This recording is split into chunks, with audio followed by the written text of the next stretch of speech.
До нова година, владата ќе ги предложи до собранието долго најавуваните измени на спорните одредби во кривичниот законник. Премиерот Мицкоски најави дека ова следува под притисок на одлуката на Уставниот суд. По истекот на рокот од 6 месеци, Уставен му даде уште една шанса на собранието да интервенира во контроверзните законски одредби на кривичниот законник, со кои се создава неказниво за функционерите. Ако до крајот на годината нема законски измени, уставните суди ќе одлучуваат дали да ги укинат или да ги поништат измените од септември 2023 година. Председателот на судот Костадиновски во топ тема го повика собранието да се одважи и да биде уставно подисциплинирано.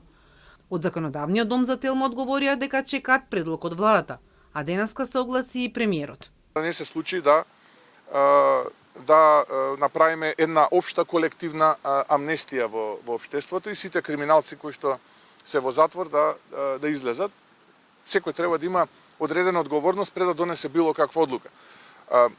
Претходната влада, ќе ве потсетам, го измени кривичниот законник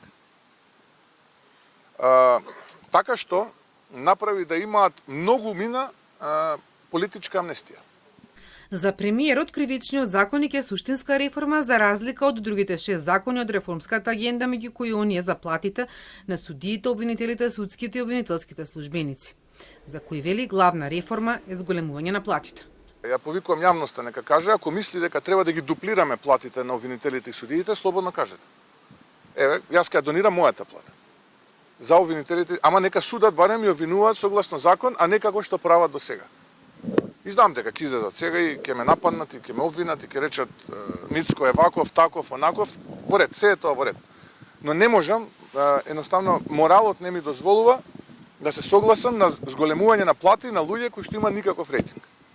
И ако е тоа клучната реформа која што треба да направиме, простете ја нема да ја направиме.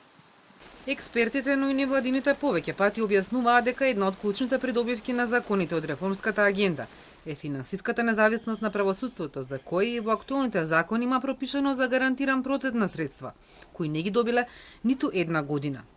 Целта е судството и обвинителството да не зависат од извршната власт, ниту за инвестиции, ниту за вработување на службеници, зашто сега се жалат дека не добиваат согласност од Министерството за финансии.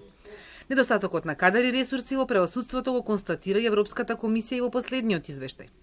Севкупната независност и финансиска автономија на судството се подкопани од мешањето и притисоци од другите гранки, стои во извештајот.